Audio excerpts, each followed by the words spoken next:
တခါကရွာငယ်လေးတစ်ရွာမှာလူတစ်ယောက်ရှိခဲ့ပါတယ်။သူဟာသူ့ရဲ့သားဖြစ်သူအတွက်အရန်ကိုစိုးရိမ်ပူပန်နေခဲ့ရပါတယ်။ဘာလို့လဲဆိုတော့သူ့သားဟာပြင်းရည်ပြီးအာယုံမဆိုင်တတ်တဲ့အပြင်ဘာအလုံးမှလည်းမလုပ်ပဲတဏီကိုရွာထဲမှာဟိုဒီချောင်းနေနေတတ်လို့ပါပဲ။တနေ့မှာတော့ဖခင်ဖြစ်သူဟာသားကိုတင်ငန်းစာတစ်ခုပေးဖို့ဆုံးဖြတ်လိုက်ပါတယ်။သူကသားကိုအနားကိုခေါ်ပြီးညင်သားစွာပြောလိုက်ပါတယ်။သားရေဗီဒီယိုထဲမှာအနားကြီးတစ်လုံးရှိတယ်။အဲ့ဒါလေးတွားယူခဲ့ပြီးစမ်းပါလို့ပါ။ကောင်လေးကဗီဒီယိုကိုဖွင့်ပြီးနားကြီးကိုယူကသူ့အဖေစီပြန်လာခဲ့ပါတယ်။ဖခင်ကနားကြီးကိုကြည့်ပြီးတဲ့နောက်မှာကဲအခုဒီနားကြီးကိုဈေးထဲယူသွားပါ။လမ်းမှာတွေ့တဲ့လူတိုင်းကိုဒီနားကြီးကဘလောက်တန်မလဲလို့လိုက်မေးပါလို့ပြောလိုက်ပါတယ်။ကောင်လေးကခေါင်းညိတ်ပြီးနားကြီးကိုယူကဈေးကိုထွက်လာခဲ့ပါတော့တယ်ဈေးထဲမှာသူဟာလူအမျိုးမျိုးကိုနားကြီးလိုက်ပြခဲ့ပါတယ်လူတစ်ယောက်က Ruby 900တန်တယ်လို့ပြောပြီးနောက်တစ်ယောက်ကတော့ Ruby 1000တန်တယ်လို့ပြောပါတယ်နောက်တစ်ယောက်ကတော့800တန်တယ်လို့ပြောပါတယ်လူတိုင်းကဈေးနှုန်းတွေကိုအမျိုးမျိုးပြောကြတာပါတချို့ကသူညီတဲ့ဈေးနှုန်းတွေကိုပြောကြပေမဲ့တစ်ယောက်နဲ့တစ်ယောက်ကတော့လုံးဝထပ်တူမကြခဲ့ကြပါဘူးကောင်လေးကအိမ်ပြန်ရောက်တဲ့အခါမှာသူ့အဖေကိုပြောပါတယ်အဖေလူတွေကနာရီတန်ဖို့ကိုတယောက်တစ်မျိုးစီပြောကြပါတယ်တချို့က900တန်နဲ့တချို့က600တန်နဲ့တချို့ကြတော့1000လို့ပြောပါတယ်ဖခင်ဖြစ်သူကပြုံးပြီးကောင်းပြီးနာရီကိုဗီဒီယိုထဲပြန်ထည့်ထားလိုက်အောင်လို့ပြောပါတယ်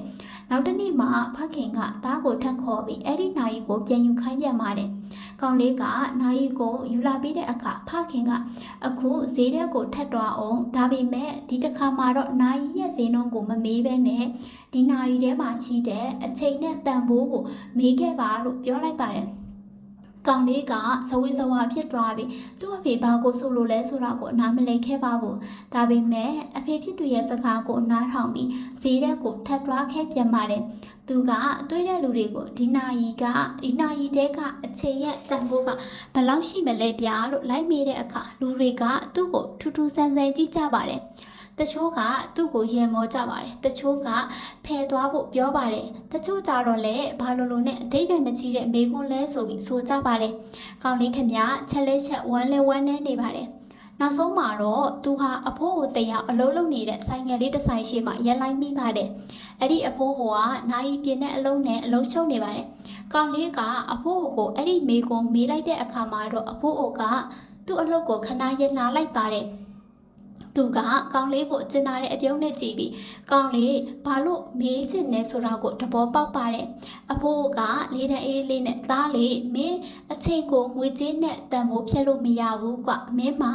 ရူဘီငွေတန်းပေါင်းများစွာချိရင်တော့မှမင်းရဲ့လူသက်တန်းတွေကကုန်ဆုံးသွားတဲ့တစ်စက္ကန့်လေးကိုတော့ပြန်ဝယ်လို့မရနိုင်ဘူးဒါကြောင့်မင်းရဲ့အချိန်တွေကိုအကျိုးချအသုံးချရမယ်လို့ပြောပါတယ်ကောင်းလေးကတေးသေးချာချာနားထောင်နေစင်မှာပဲအဖိုးကဆက်ပြောပြပါတယ်အချိန်မှာမကောင်းတဲ့အချက်တစ်ခုနဲ့ကောင်းတဲ့အချက်တစ်ခုရှိတယ်။မကောင်းတဲ့အချက်ကတော့သူဟာကုံဆုံးသွားတတ်တာဖြစ်ပြီးကောင်းတဲ့အချက်ကတော့အဲ့ဒီအချိန်ကိုဘယ်လိုအသုံးချမလဲဆိုတာကိုမင်းကိုယ်တိုင်ရွေးချယ်နိုင်တာပါပဲ။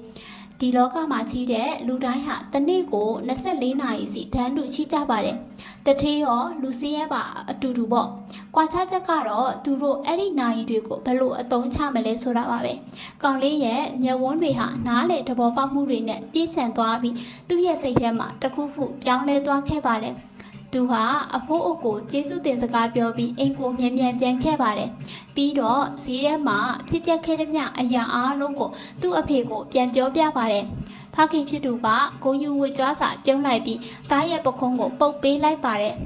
။အဲ့ဒီနေ့ကစပြီးကောင်လေးရဲ့ဘဝဟာလုံးဝပြောင်းလဲသွားခဲ့ပါတယ်။သူဟာလုံးဝကိုအလုပ်ကိုစူးစမ်းလုပ်ကင်လာပြီးအချိန်ကိုအကျိုးကြီးရှိစတင်အသုံးချလာခဲ့ပါတယ်။အချိန်တွေကိုအလဟတ်တက်ဖြုံးတီးပြီးဟိုဒီခြောက်တွားတာတွေကိုလည်းရပ်တန့်လိုက်ပါတော့တယ်။သူဟာစက္ကန့်တိုင်းရဲ့စစ်မှန်တဲ့တန်ဖိုးကိုနားလည်သွားခဲ့ပါတယ်။